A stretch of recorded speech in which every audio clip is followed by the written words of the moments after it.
Tom Lembong bisa bebas. Hotman Paris sebut Jaksa Agung 2017 bolehkan impor gula. Kuasa hukum Direktur PT Angels Products, Tony Wijaya, Hotman Paris, menyebut, kegiatan importasi gula sudah mendapatkan lampu hijau dari Jaksa Agung HM Prasetyo dan Jaksa Agung Muda Bidang Tata Usaha Negara, Jamdatun, pada 2017.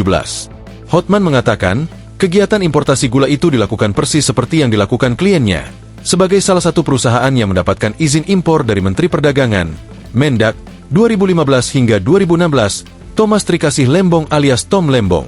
Menurut Jaksa Agung pada saat itu, semuanya boleh, sah, kata Hotman, saat ditemui awak media di Pengadilan Tipikor Jakarta Pusat, Selasa, 15 Juli 2025. Ia mengatakan, Jaksa Agung dan Jamdatun memberikan lampu hijau setelah dimintai pendapat hukum oleh Mendak saat itu, Enggar Tiasto Lukita.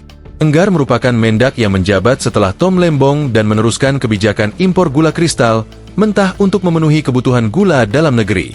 Oleh karena itu, berdasar pada pendapat hukum tersebut, menurut Hotman, Tom Lembong seharusnya bisa bebas.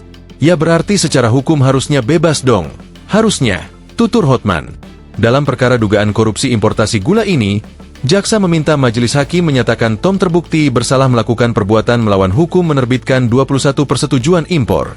Tindakan itu dinilai merugikan keuangan negara 578 miliar rupiah, termasuk memperkaya para pengusaha gula swasta.